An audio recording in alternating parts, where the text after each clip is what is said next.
যুদ্ধের সময় যে মানুষগুলো মারা যাচ্ছে, আহত হচ্ছে, একবার চোখ বন্ধ করে দেখুন, তাঁদের কোনো ছবি মিডিয়ায় নেই।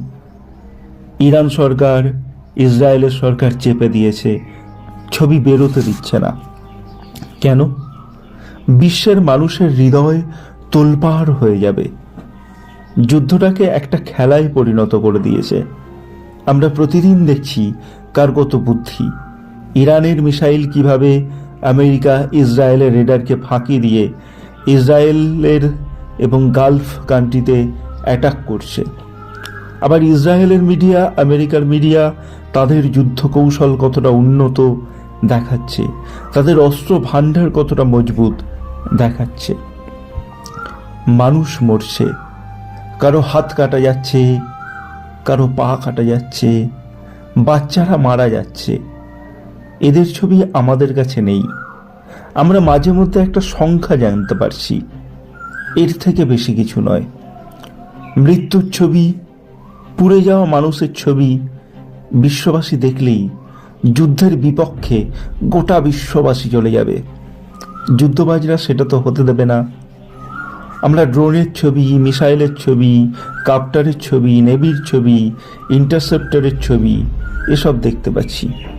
কার ভাণ্ডারে কত অস্ত্র আছে তাও দেখতে পাচ্ছি। কিন্তু মানুষের মৃত্যুর ছবি, তাদের পরিচয় গায়েব। যে কজন শর্ট রিপোর্টাররা এই ছবিগুলোকে বাইরে এনেছিল গাজা ধ্বংসের সময়, তাদের মেরে দেওয়া হয়েছে। প্রায় 250 জন রিপোর্টারকে খুন করেছে ইসরায়েল বাহিনী। ভিয়েতনাম যুদ্ধের সময় কয়েকজন রিপোর্টার ভিয়েতনামের সাধারণ মানুষের হত্যার, তাদের ঘরবাড়ি জ্বালিয়ে দেওয়ার রিপোর্ট, ছবি, ভিডিও প্রকাশ করে দিয়েছিল। বিশ্ব তো বটেই, আমেরিকার সাধারণ মানুষও কেঁদে ফেলেছিল তাদের মিলিটারির বর্বরতা দেখে।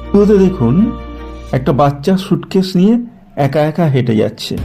এটা গাজার ঘটনা। বাচ্চাটির সঙ্গে মা বাবা আত্মীয় কেউ নেই। হয়তো মা বাবার সঙ্গে এলাকা ছেড়ে পালাচ্ছিল, তখন মিসাইল হানায় মা বাবা মারা গেছে, কিংবা পালাবার জন্য গোছগাছ করছিল, সেই সময় কোনো ড্রোন হামলায় মা বাবা মারা গেছে। ওইটুকু বাচ্চা বুঝেছে বেঁচে থাকতে হলে আমাকেও পালাতে হবে। মেইনস্ট্রিম মিডিয়া এইসব ছবি দেখাতে পারবে না। সৎসাহসী রিপোর্টারদের ধরে ধরে খুন করে দেওয়া হবে। তবু সত্যি বেরিয়েই পড়ে। সত্যর পাশে স্পন্সর নেই, সত্যকে এখন আর কেউ প্রমোট করে না, তবু সত্য বেরিয়ে পড়ে।